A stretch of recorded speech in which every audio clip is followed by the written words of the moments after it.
They have written my name in whispers, Messalina. A name buried beneath centuries of lies. They think power is loud, but true power whispers. They say I died that morning, but death is only a word. They have written my name in whispers. Messalina. A name buried beneath centuries of lies, desire, and fear. But names are only masks, aren't they? Time changes the face, the meaning, even the truth. Yet I remain. I am still here, watching, waiting, remembering. They called me the Empress of Rome, wife of Claudius, mother of Britannicus. But before the marble and the gold, before the stories twisted into poison, I was only a shadow, a dream in the corner of an empire's eye. Rome was not a city then. It was a hunger that devoured everything it touched. Men carved gods from dust, and women like me were meant to kneel beside them, silent, smiling, obedient. But I was not born to be silent. Even as a child, I listened not to the words they spoke, but to the tremble hidden beneath them. I could hear fear, even when it dressed itself as power. I could taste deceit, even when it was offered as love. They told me, "A Messalina, your beauty will be your weapon." But beauty is a fragile thing, a weapon that dulls with time. So I sharpened something else instead. My mind. I learned the rhythm of people, how desire breathes, how ambition whispers, how guilt makes the heart flinch even in laughter. The empire was a game, and I, though still a girl, already knew how to play. They say I smiled too often. They say my laughter filled the marble halls like a spell. But no one knew that each smile was a map, each word a seed planted for later. By the time I was 16, the Senate already feared my silence more than any sword. And when Claudius, the scholar, the fool, the emperor, looked upon me and saw a queen, I looked upon him and saw a door to the heart of power, a door to the endless, dangerous labyrinth that was Rome itself. I stepped through that door, not as a bride, but as a watcher. Every corridor of the palace had a pulse. Every servant carried secrets like perfume on their skin. I learned them all. And slowly, the empire began to move to my rhythm. But power, Yoni, power is a strange lover. It does not rest in your arms. It breathes against your neck, waiting for the moment you forget it's there. I did not seek to rule Rome, only to understand it. And the deeper I looked, the more I saw not marble and glory, but ghosts. Every lore, every victory, every festival, built upon bones. Every senator's smile, hiding a grave. Rome was a dream fed by death. And I was learning how to dream along with it. I remember one night, standing by the balcony of the Palatine Hill.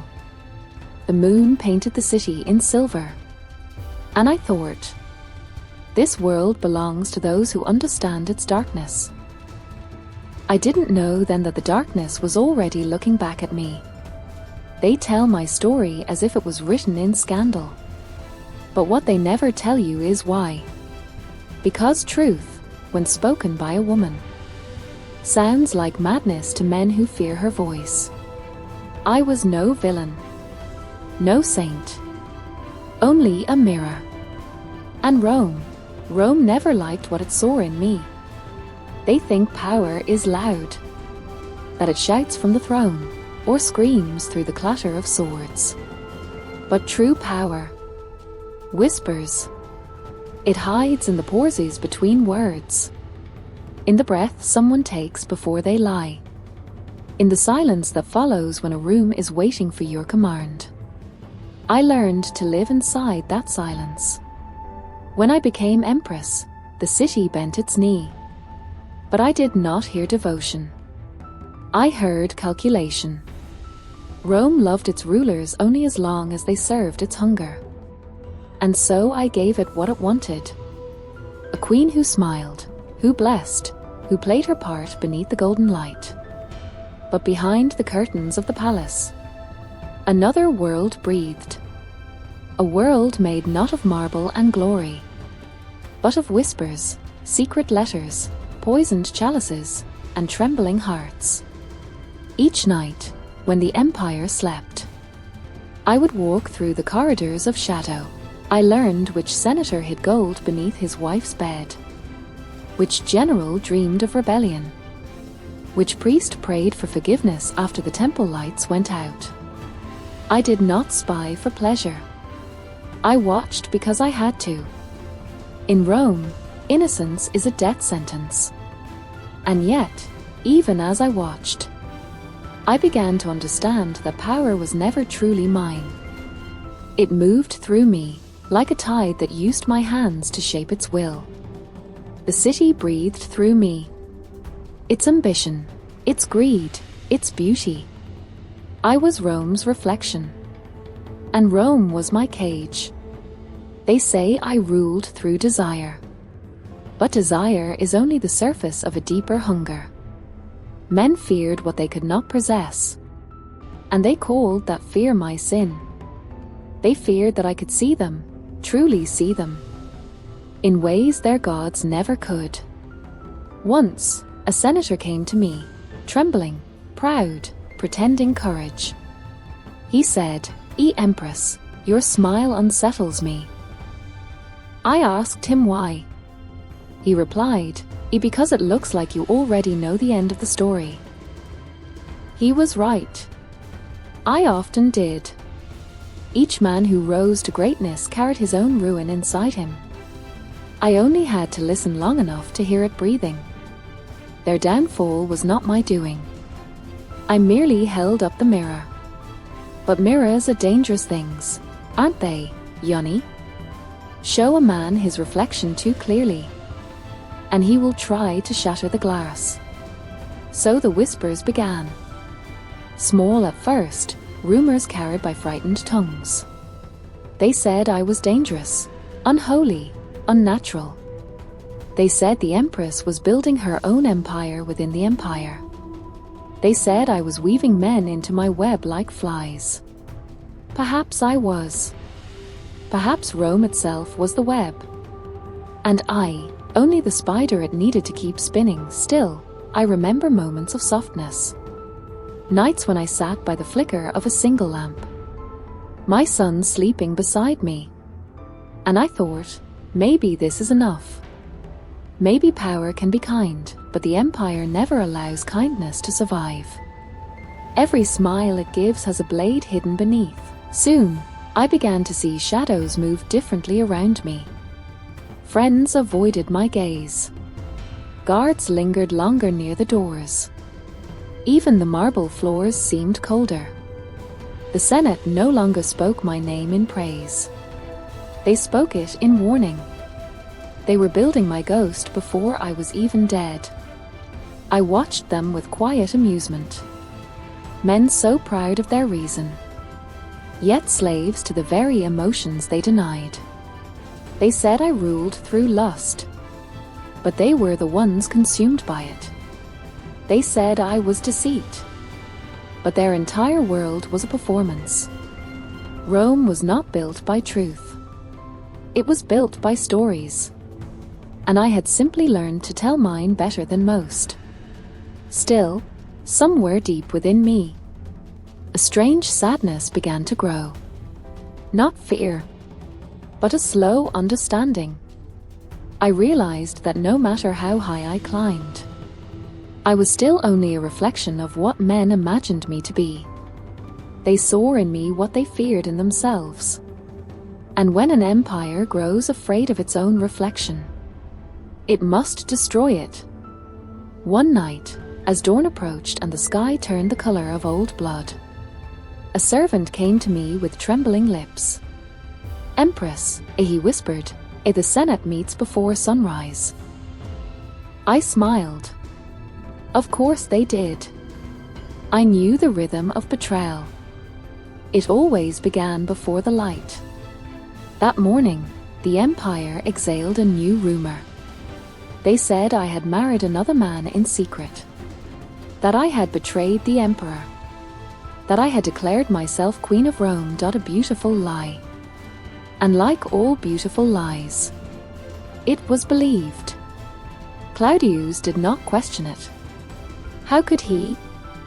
He had been taught that a woman's silence is guilt, and my silence was thunder. When the guards came for me, I did not run. I looked upon them. Young men, eyes trembling between duty and fear. And I felt almost pity. They were not killing me for who I was. They were killing me for what I represented. As they led me away from the marble halls, I turned once more toward the city, that living beast of stone and shadow. And I whispered, "You may erase my name, but you will never silence my reflection." Because, Yoni, that is the truth no empire ever learns. The mirror always remembers. They say I died that morning. But death, my dear listener, is a word the living made to comfort themselves. I did not die. I simply stepped out of history. The blade was quick, the fear slower. I remember the garden, the cold air tasting like iron, the earth still damp with the night's last breath. They told the guards not to look into my eyes. They said my gaze could turn a man into stone. Perhaps it did, for none of them ever looked at me again. As the steel found my throat, I did not scream. There was no need. The Empire had already taken my voice long ago. All that remained was silence. A silence so heavy that even the gods turned their faces away. But silence, like power, is never empty. It remembers. And so, I lingered. Not as a ghost, not as a curse, but as a whisper carried by the dust of Rome. I watched centuries rise and fall, names written and forgotten, temples built and broken, crowns passed like fevered dreams. Empires learned nothing. They still feared the same things. A woman who knows her worth, a truth spoken too clearly, a reflection too sharp to ignore. I watched from beyond the veil as storytellers shaped me. One century called me a monster, another, a fool, another, a seductress, a danger, a lesson. But none called me what I truly was. Awake. I had seen the world behind the world, the machinery of desire and deceit that built every kingdom. And once you've seen it, you can never return to sleep. Even the marble that once framed my face began to crack, as if it too could no longer hold the weight of their lies. They said, "She sought power." But I never sought it. I only saw it for what it was. A river that swallows everything it touches. A god with 1,000 faces. A dream that feeds on dreamers from where I stand now. Beyond time, beyond forgiveness. I can see how little has changed. The world still builds its empires on fear and desire. The thrones are made of steel instead of marble, but the hands that reach for them still tremble the same. You, who listen to my voice now. You who wander through ruins and history and myth. Perhaps you think my story is long ended, but no story truly ends while it is still being told. And here you are, listening. That means I still exist. Each word you hear is a heartbeat. Mine, Each thought you carry after this night, a fragment of me returning to the world. History tried to bury me beneath its marble lies, but truth always grows through cracks. Even in stone, whispers find a way. Sometimes I drift through the libraries of your world. I see my name printed in gold. Messalina. The letters look different now, but they still taste the same. Like smoke, and sorrow, and survival. You read about me, but you do not hear me. You build stories about my sins, but you forget the hands that wrote them were never mine. Perhaps that is why I speak now. Not to clear my name, but to remind you of something you already know, but have forgotten. That truth is never pure, and power is never clean. We are all reflections, shaped by what others choose to see in us. That is the tragedy of every empire, and every soul. I remember the night before my end. The moon hung low, and I could feel the city breathing. A slow, trembling rhythm beneath the earth. For the first time, I felt pity, not for myself, but for Rome. It had become what it feared most, a creature that could no longer see its own reflection without trembling. When I closed my eyes, I saw not darkness, but light, the faint gold of dawn that comes before destruction. And I understood. I was never the danger. I was the mirror that showed it. Now, centuries later, I still wander in that same light, a flicker between memory and myth. Sometimes, I touch the dreams of those who seek too much. A king, a scholar, a lover, a fool. They hear a voice they cannot name. They feel a chill that has no wind. And in their hearts, they remember something ancient. Something that once wore a crown and dared to think. That is me. I do not haunt. I remind. Every age needs its Messalina. Someone who stands at the edge of silence and refuses to fade quietly. So remember this, my listener. When history speaks, listen not to the words, but to the spaces between them. That is where truth hides.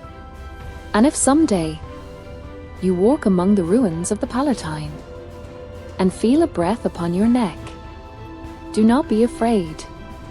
It is only me, watching, waiting, whispering still. Because legends do not die. They dissolve and return again as echoes. And Rome never forgets. Its mirrors